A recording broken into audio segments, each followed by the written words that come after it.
Hello, मैं रंजन कुमार सिंह और Lahera public school से आप लोगों को आज मैं हिंदी व्याकरण क्लास 2 का पढ़ाने जा रहा हूँ। इसमें हम आप लोग को फर्स्ट चैप्टर पढ़ाएंगे। आइए देखते हैं हमारा फर्स्ट चैप्टर क्या है। फर्स्ट चैप्टर जो है भाषा। भाषा का मतलब हम किस भाषा में बोलते हैं, हम इंग्लिश बोल रहे हैं या हिंदी बोल रहे हैं, उसी को हम भाषा कहते हैं। आइए देखते हैं इसमें हमारा क्या है, आगे देखते हैं। बताइए बच्चा बच्चा क्या कह रहा है, यह बच्चा क्या कह रहा है आप लोग को इसमें बताना है। तो देखिए यहाँ पे बच्चा प्रणाम कह रहा है। बच्चा क्या कह रहा है, इसमें बच्चा प्रणाम कह रहा है। यह कौन सी भाषा में बोल रहा है, तो यह हिंदी भाषा में बोल रहा है। बच्चा कौन सी भाषा में बोल रहा है, तो हिंदी भाषा में बोल रहा है। भाषा की आवश्यकता हम लोग को इसलिए पड़ती है कि हम लोग को अगर कोई संदेश पहुंचाना हो या बोलना हो तो उसमें भाषा का प्रयोग किया जाता है। तो भाषा हम बोलते हैं। तो बताइए बच्चों, बोर्ड पर क्या संदेश लिखा है। देखिए यहाँ पे बोर्ड पर कुछ संदेश लिखा है। कूड़ा डालने के लिए लिखा हुआ है, कृपया कूड़ा कूड़ेदान में ही डालें, ऐसा लिखा हुआ है। यहाँ पे ये लिखा हुआ है कि कूड़ा कूड़ेदान पर, जो घर का जो कूड़ा कचरा होता है वो कूड़ेदान में ही डालें। तो बच्चों यह हिंदी भाषा में लिखा हुआ है। हिंदी भाषा में लिखा हुआ है इसलिए कि हम कोई भी अगर बात हम बोल कर भी कह सकते हैं और लिख कर भी हम कह सकते हैं। देखिए बच्चों नीचे लिखा हुआ है, ऊपर दिए गए चित्रों द्वारा हमें भाषा के दो रूप, बोलकर व लिखकर का ज्ञान होता है। हम अपने जो भी बात कहना हो बोल कर भी कह सकते हैं और लिख कर भी हम कह सकते हैं। यहाँ पे पढ़िए तथा समझिए। तो यहाँ पे नीचे देखते हैं हम, जब हम बात को बोलकर समझते या समझाते हैं वो भाषा का मौखिक रूप होता है। जब हम किसी बात को बोलकर, यानी बोलने से अगर कोई बात समझ जाता है तो उसे हम भाषा का मौखिक रूप कहते हैं। यहाँ पे दिखाई दे रहा है सदा सुखी रहो, तो इसमें क्या हम बोल रहे हैं।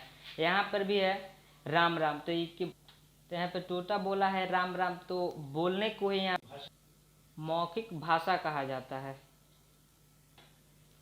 जब हम बात को लिखकर समझते या समझाते हैं वह भाषा का लिखित रूप होता है। जब हम किसी बात को लिखकर अगर हम समझते हैं या समझाते हैं तो वह भाषा का लिखित रूप होता है। जैसे यहाँ पे लिखा है कूड़ा कूड़ेदान में ही डालना, तो यहाँ पे क्या हम लिख कर भी समझा सकते हैं और बोल कर भी। कुत्ते से सावधान, तो यहाँ पर लिख कर भी हम समझा सकते हैं। तो वहीं जो बात हम लिखकर समझते हैं या समझाते हैं तो वही हमारा लिखित भाषा होता है। स्मरण रहे, भाषा ही वह माध्यम है जिसके द्वारा हम अपने विचार दूसरे को बताते व समझाते हैं तथा उनके विचारों को समझते हैं। भाषा ही एक ऐसी माध्यम है जिसको हम अपने अपने विचारों को दूसरे को बताते हैं। हम अपने विचार जो है, हमारा विचार क्या है, वो हम दूसरे को बताते हैं भाषा के माध्यम से और समझाते भी हैं। तथा उनके विचार, और दूसरा कोई बात कर उनके विचार को भी भाषा के माध्यम से हम समझते हैं। तो यही भाषा है। अब यहाँ पे नीचे है बच्चों भाषा के रूप, काइंड्स ऑफ लैंग्वेज। भाषा के मुख्य दो रूप होते हैं। कौन कौन से आइए देखते हैं। हमारा पहला जो है वो है मौखिक भाषा और दूसरा जो है हमारा लिखित भाषा। मौखिक भाषा क्या है आइए हम समझते हैं। ओरल लैंग्वेज, जब हम कोई बात मुंह से बोलकर बताते हैं तब वह भाषा का मौखिक रूप होता है।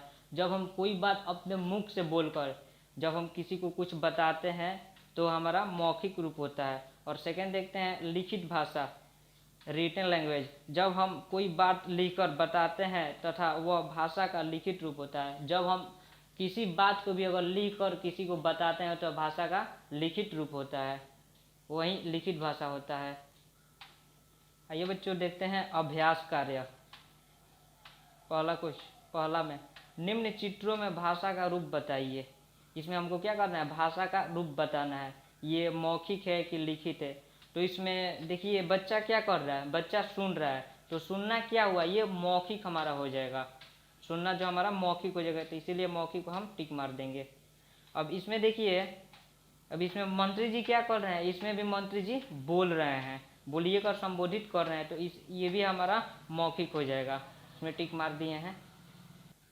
इसमें देखिए बच्चों, अंकल यहाँ पे क्या कर रहे हैं, जो अखबार में लिखा हुआ है वही पढ़ रहे हैं, तो ये हमारा लिखित हो जाएगा। जो अखबार में लिख कर आया है उसी को वो पढ़ रहे हैं, तो ये हमारा लिखित हो जाएगा। इसमें देखिए ये बच्चा क्या कर रहा है, लिख रहा है, तो ये आप लोग को समझ में आ रहा है कि लिख रहा है, तो हमारा लिखित हो जाएगा, ये लिखित भाषा हमारा हो जाएगा। इसके पहले ये दोनों है, ये हमारा मौखिक भाषा है जो बोल रहा है दोनों। आइए बच्चों प्रश्न नंबर 2 में देखते हैं, तो इसमें है उचित शब्द चुनकर रिक्त स्थानों की पूर्ति कीजिए। तो इसमें उचित जो हमारा सार्थक शब्द है, उचित शब्द है, उसको चुनकर और इसमें भरना है। देखिए क में देखिए हमारा राष्ट्रीय भाषा क्या है, तो हमारा राष्ट्रीय भाषा हिंदी है, तो इसमें हिंदी आप लोग भर लीजिएगा। और सेकंड ख में देखते हैं भाषा के 2 रूप होते हैं, मौखिक भाषा और यहाँ पे ये भरा जाएगा लिखित भाषा। तीसरे में जो कुछ बोला या लिखा जाता है वह भाषा है। और घ में देखते हैं लिखित भाषा में भाषा को लिखा जाता है। तो ये है हमारा प्रश्न। तीसरा प्रश्न है बच्चों, निम्नलिखित चित्रों के नीचे उनके क्रिया शब्दों को लिखिए। तो इसमें पहला में है बच्चों लिखना, तो लिखने का काम किसका है, बच्चा का है, तो यहाँ पे लिख रहा है बच्चा। बोलना यहाँ पे है मंत्री जी बोल रहे हैं, यहाँ पे संबोधित कर रहे हैं। और पढ़ना तो अंकल जी यहाँ पे पढ़ रहे हैं। और सुनना तो बच्चा यहाँ पे रेडियो सुन रहा है। 4 नंबर क्वेश्चन आप लोग को खुद से करना है बच्चों। इसमें